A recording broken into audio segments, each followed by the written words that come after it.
மருந்தென வேண்டாவாம் யாக்கைக்கு அருந்தியது அற்றது போற்றி உணின் அப்படின்னு யார் சொன்னால் தெய்வப்புலவர் திருவள்ளுவர் சொல்லியிருக்காரு. அப்படின்னா என்ன அர்த்தம்னா, மருந்து வேண்டாம், நம்மளுக்கு மருந்து வேண்டாம். ஏன் மருந்து? நோய் வந்தால் தான் மருந்து சாப்பிடணும். அப்படி மருந்தே வேணான்னா நம்ம நோய் இல்லாமல் இருக்கணும்.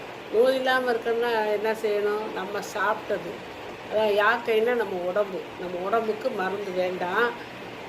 நம்ம சாப்பிட்டது செரிமானம் ஆன பிறகு அதை அரிஞ்சு சாப்பிட்டா நம்மளுக்கு நோயே வராதுன்றாரு. அதான் அருந்தியது அற்றது போற்றி உணின் அப்படின்னு சொல்லியிருக்காரு.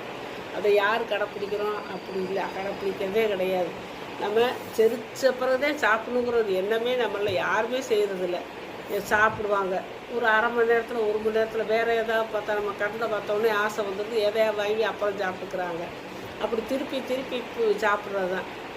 ஒரு நேரம் சாப்பாட்டுக்கும் இன்னொரு நேரம் சாப்பாட்டுக்கும் ஒரு 5 மணி நேரமாவது, 4 மணிக்கு மேலே ஒரு 5 மணி நேரமாவது இடைவெளி இருக்கணும். அப்படி இருந்தால் தான் நம்ம சாப்பிட்டதெல்லாம் செரிமானமாகி அதுக்கு மேலே நம்மளுக்கு பசி எடுக்கிற ஒரு உணர்வு தெரியும்.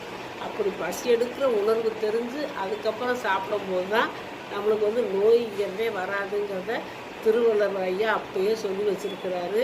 அதை புரிஞ்சுக்கங்க. நான் ஞாபகப்படுத்துகிறேன் உங்களுக்கு. எல்லாரும் ஸ்கூலில் போய் படிச்சிருப்பீங்க, செஞ்சுருப்பீங்க, இல்லைன்னு நான் ஞாபகப்படுத்துகிறேன். இது ஒவ்வொருத்தரும் மனசில் வச்சுக்கிட்டு நம்ம ஆரோக்கியமாக வாழ்கிறதுக்கு வழியை பார்ப்போம்.